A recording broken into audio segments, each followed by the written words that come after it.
Yes, extra questions, previous questions related to your independent events. Previous video we have covered only NCERTs, but in this case I have taken 5 questions. Few may be from exemplar and few may be from previous years. First, in question number 1, A and B throw a pair of die alternately. A wins the game if he get a total of 7. B wins the game if he get a total of 10. If he start the game, find the probability of respective probability of winnings. Now the winning probability of A winning is given to you, probability of B winning is given to you. This is actually a question based on geometrical progressions.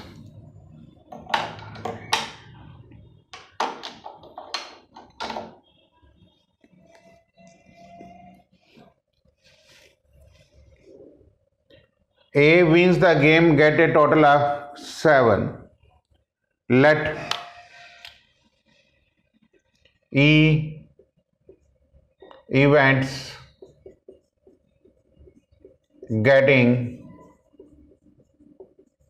total of 7. Cases 1, 6, 2, 5, 3, 4, 4, 3, 5, 2, 6, 1.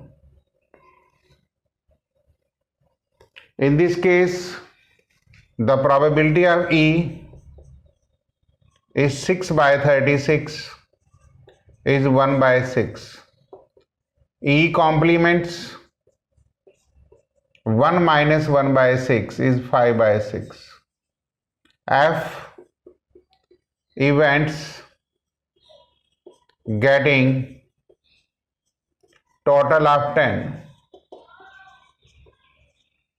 Cases 5, 5, 4, 6, 6, 4.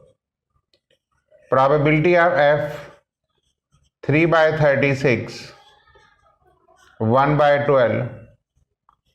Probability of F complement, that is 11 by 12.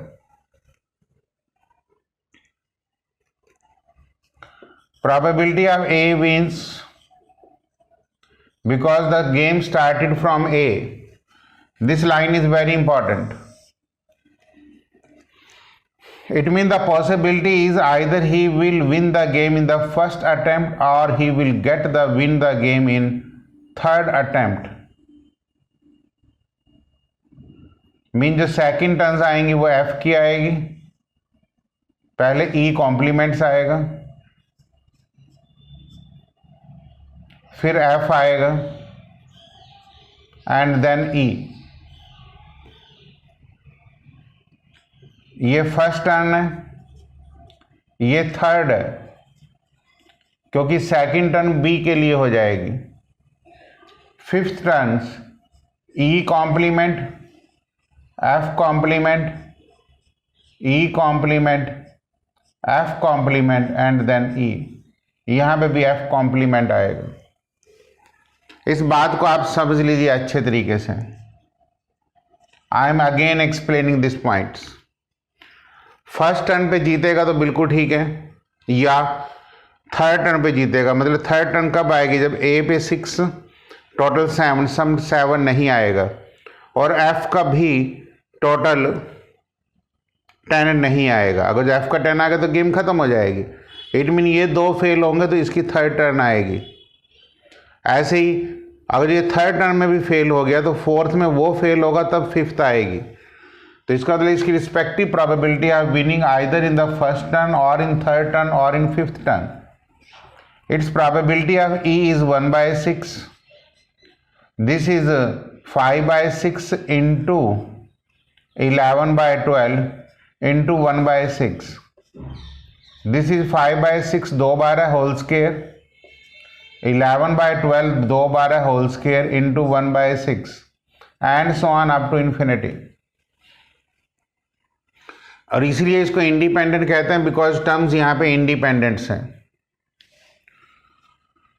Now this is A geometric progression. हम S infinity का formula लगाते हैं, first term divided by 1 minus common ratio. First term is 1/6 and common ratio is 55/72। This is 1/6, ऊपर 72, नीचे 17। तो answer is 12/17। तो what is the probability of A winning is 12/17 and probability of B wins simple है, 1 minus 12/17 is equal to 5/17।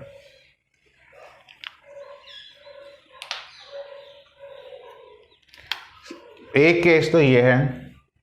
दूसरा case मैं समझा सकता हूं कि जो प्रोबेबिलिटी ऑफ बी विंस आएगा या तो वो सेकंड टर्न में आएगा या ये फोर्थ टर्न में आएगा।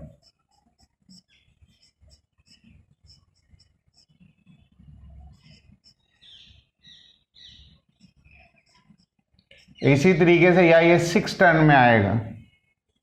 E complement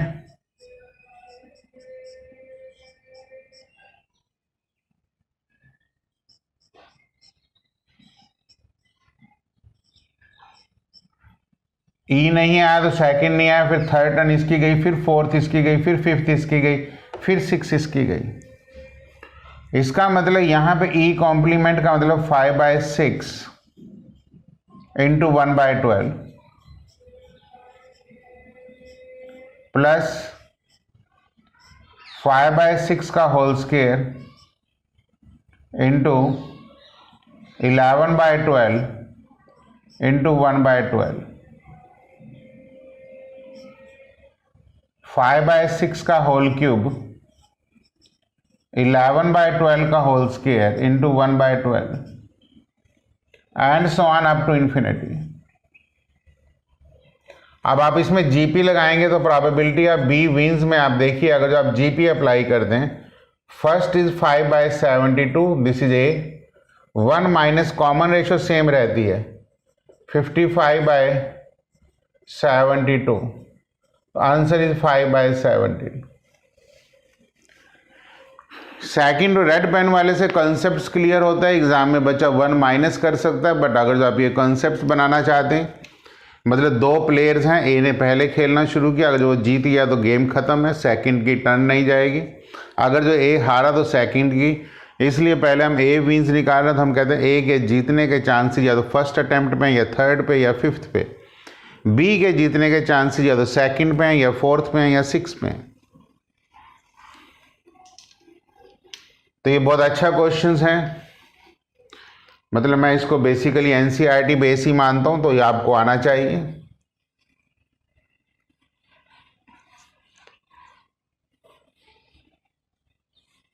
next you may take second questions.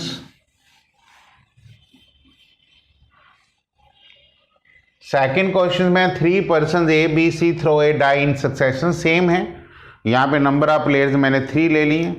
इसके ऊपर ही आपको एक्स्ट्रा बुक्स में बहुत सारे सम्स मिल जाएंगे, 15-20 क्वेश्चंस मिलते हैं जीपी के ऊपर। मतलब सिर्फ ए और बी की प्रोबेबिलिटी निकालने के तरीके अलग होते हैं, वो बच्चा मैनिपुलेट कर लेता है जिसको प्रोबेबिलिटीज आती हैं। 3 person A B and C throw a die in succession till one gets a 6 and wins the game. इसको आप ऐसे ही लेट कर सकते हैं, let E events get a 6, तो probability of E is 1/6, E complement is 5/6। मैंने कहा कि प्रोबेबिलिटीज ईजी होती हैं। Find their respective probabilities of winning and wins the game. Respective means थोड़ा सा स्टेटमेंट का इनकम्प्लीट है, वैसे तो इसमें ये मेंशन्ड होता है कि कौन स्टार्ट कर रहा है, लेकिन रिस्पेक्टिव है। रिस्पेक्टिव वर्ड से हम आइडिया ले सकते हैं कि गेम ए से स्टार्ट कर देते हैं, तो probability of A wins,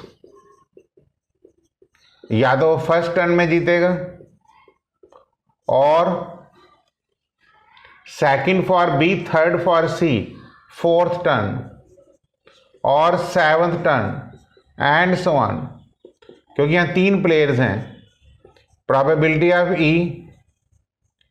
E complement एक बार सेकंड के लिए, एक बार थर्ड के लिए, फिर ये फर्स्ट का, ये सेकंड का, ये थर्ड का, और फिर प्रोबेबिलिटी ऑफ ई। सेवंथ में भी 6 बार कॉम्प्लीमेंट्स आएंगे,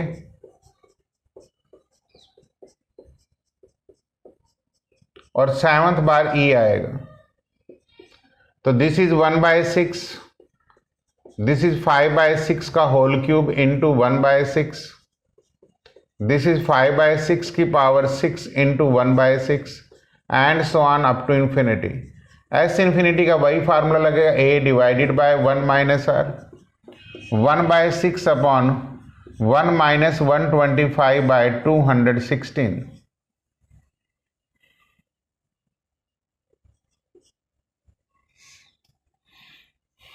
क्लियर? तो दिस इज 36/91।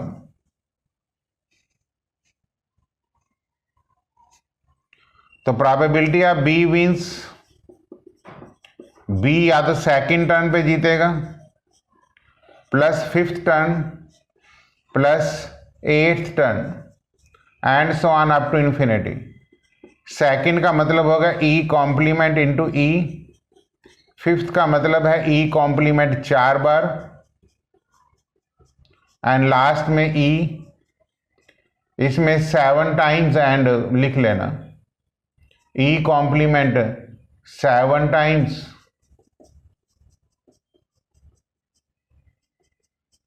एंड ई।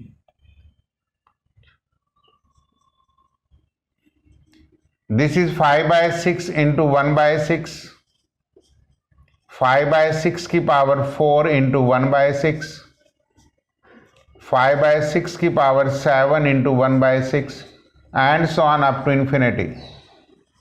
तो 5/36 minus 1/125/216, that is 30 divided by 91। Probability of C means, आसान तरीका तो ये है कि 1 माइनस दोनों की प्रोबेबिलिटीज सब्ट्रैक्ट कर दो, तो दिस इज 25/91। ए और बी की ऐड करके सी की निकाली जा सकती है। अगर जो आपने पूरा डायरेक्ट समझने की कोशिश करनी है तो आप यहाँ पे लिखेंगे ये 3rd टर्न में जीतेगा या 6th टर्न में या 9th टर्न में। 3rd टर्न का मतलब आ गया 5/6 का whole square into 1/6, 6th turn का मतलब आ गया 5/6 की पावर 5 इंटू 1/6, 5/6 की पावर 8 इंटू 1/6। तो here first term is 25/216, this is 1 minus 125/216, तो this is 25/91। तो जब हम 2 वाला जीपी का करते हैं तो हम 3 वाला भी मैं साथ के साथ बच्चों को करवा देता हूं, इसलिए नोट्स में ये वाले सम्स काफी इंपॉर्टेंट्स रहते हैं। Question number 3, A bag contain 5 white balls and 3 black balls. 4 balls are drawn out without replacement. what is the probability that they are of alternately different colors? अब यहाँ पे जो पॉइंट्स हैं, ये क्वेश्चंस कोई ज़्यादा कॉम्प्लिकेटेड्स में नहीं है, बस आपने ये देखना है कि ये विदाउट रिप्लेसमेंट है नंबर एक। तो नंबर दो, ऑर्डर्स दिए हुए हैं तो आप कॉम्बिनेशन नहीं अप्लाई कर पाएंगे। ऑर्डर्स का मतलब alternately of different colours, mean यहां से basically probability of alternately of different colours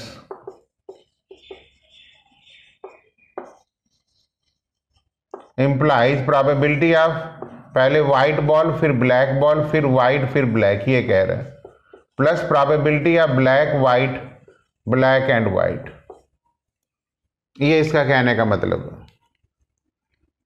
अब मान लेते हैं पहले 5 वाइट है, प्रोबेबिलिटी ऑफ व्हाइट बॉल 5/8। अब ब्लैक बॉल की प्रोबेबिलिटी इनटू आएगा, दिस इज 3/7 आएगी बिकॉज विदाउट रिप्लेसमेंट है। फिर व्हाइट बॉल 4/6, फिर this is 2/5 plus black ball 3/8, white ball 5/7, black ball 2/6, एक एक कम हो जाएगा, व्हाइट बॉल 4/5। इनमें लगभग फर्क नहीं पड़ता, डिनोमिनेटर भी सेम रहता है, ऊपर वाली टर्म भी सेम रहती है, मीन्स कुछ कैंसिल कर सकते हैं। 8 से 8 कैंसिल हो गया, 5 से 5 कैंसिल हो गया, तो 1/14 plus 1/14 that is 1/7 is your answer. तो this is the meaning of probability of alternately of different colors. Question number 4, ये मैंने इंडिपेंडेंस में 2 में आपको सम एनसीईआरटी से कराया, यहाँ मैंने 3 ले लिए। The probability of A B and C solving a problems are 1/3 2/7 and 3/8। If all the 3 try to solve the problem simultaneously, probability that exactly one of them will solve it. देखिए, मैंने आपको इस क्वेश्चन को आप ऐसे समझिए कि probability of solving A is 1/3 and not solving is 1 minus 1/3, that is 2/3. Probability of B solving is 2/7 and not solving is 1 minus 2/7, that is 5/7. Probability of C solving is 3/8 and not solving is 1 minus 3/8, comes to be 5/8. अगर मैं इसका आपको sample space समझाऊं तो ऐसे बनेगा, A B C mean तीनों solve करेंगे, A B C सॉल्व नहीं करेगा, A B complement C means B नहीं करेगा, A कॉम्प्लीमेंट B C, ये हो गया। अब 2 नहीं करेंगे, 1 करेगा,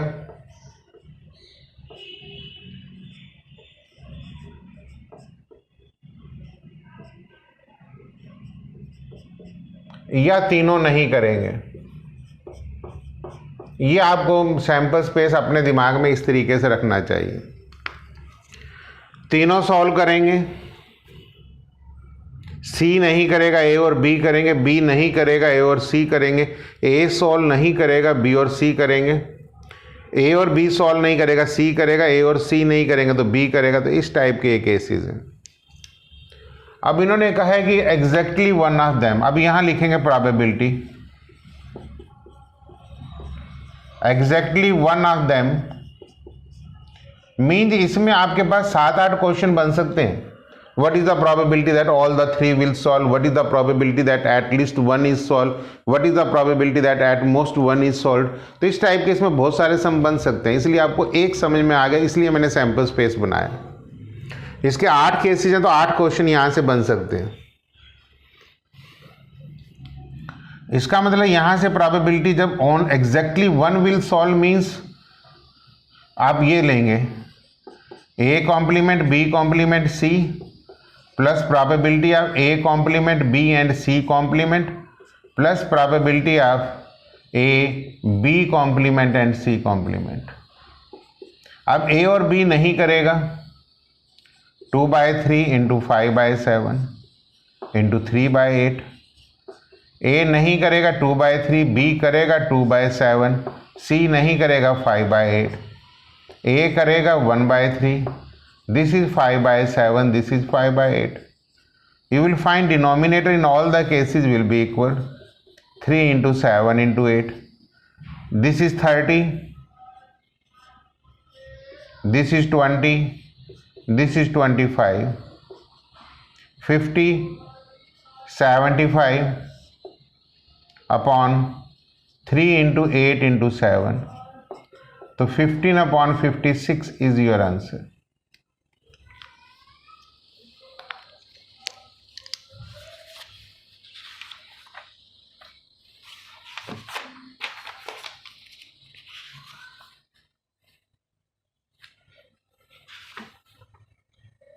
What is the answer?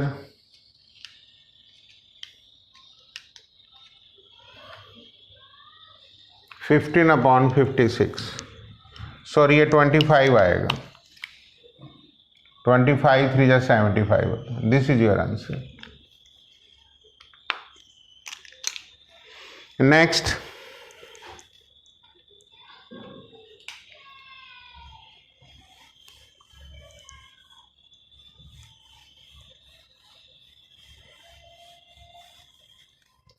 a bag contains 5 red and 3 green balls, second contains 3 red and 5 greens।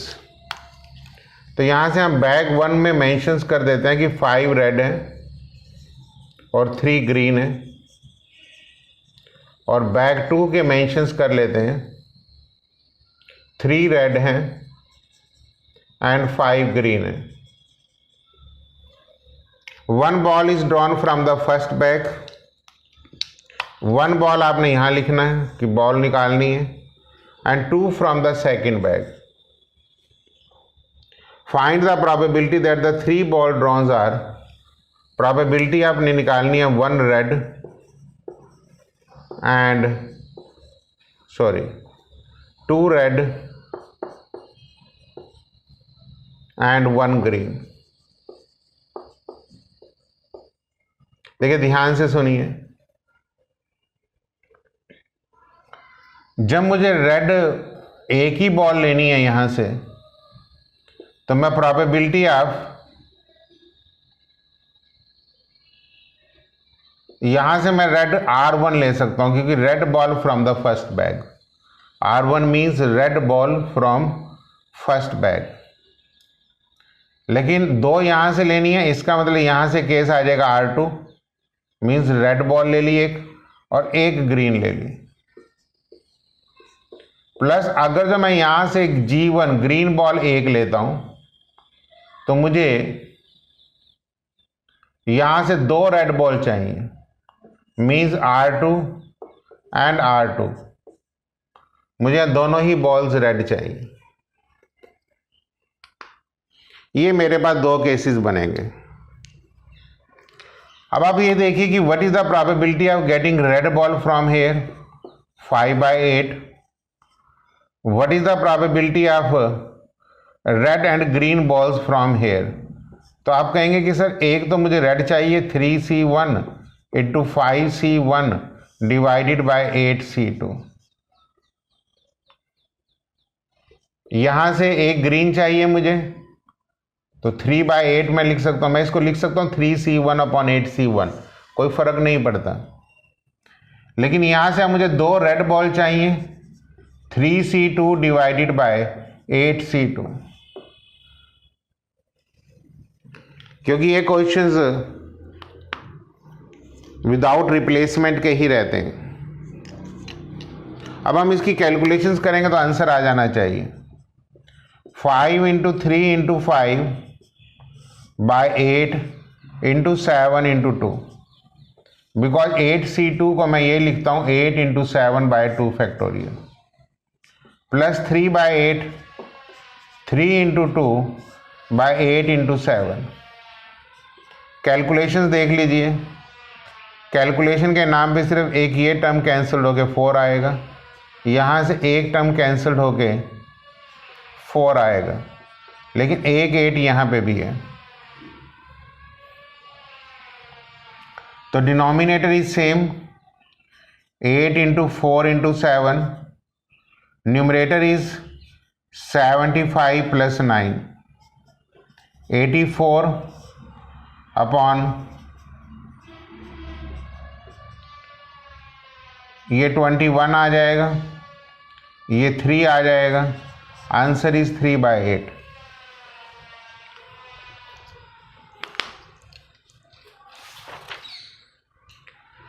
From here your answer is 3/8। Questions को दोबारा समझ लीजिए। मतलब ये फिगर्स और फ्लो चार्ट बनाना जरूरी होता है। रेड बॉल एक ही रखनी है, यहाँ से एक रेड आ गई, इसका मतलब मुझे मजबूरी है कि एक रेड लूँगा और एक ग्रीन लूँगा। अब रेड और ग्रीन के जब मैंने लिए तो यहाँ से ये आपके 2 केसेस हो सकते हैं। यहाँ से मैंने एक ग्रीन ले ली, कोई प्रॉब्लम नहीं, यहाँ से 2 रेड ले ली, बिकॉज 2 रेड एंड 1 ग्रीन चाहिए। G1 का मतलब green ball from the first bag, R1 का मतलब red ball from the first bag, R2 G2 means दोनों रेड बॉल्स वहाँ से। तो यही मैंने 4-5 क्वेश्चंस आपको कराए हैं। बाकी आप एक्स्ट्रा बुक्स आप कोई भी ट्राई कर सकते हैं। इंडिपेंडेंट इवेंट्स में मैं चाहता था कि ये सब क्वेश्चंस प्रीवियस ईयर कहीं ना कहीं एग्जाम्स में देखे गए, तो कम से कम हम 4-5 क्वेश्चंस एक्स्ट्रा करें, तो उसी चीज़ के ऊपर हमने ये सम्स डिस्कस किए हैं।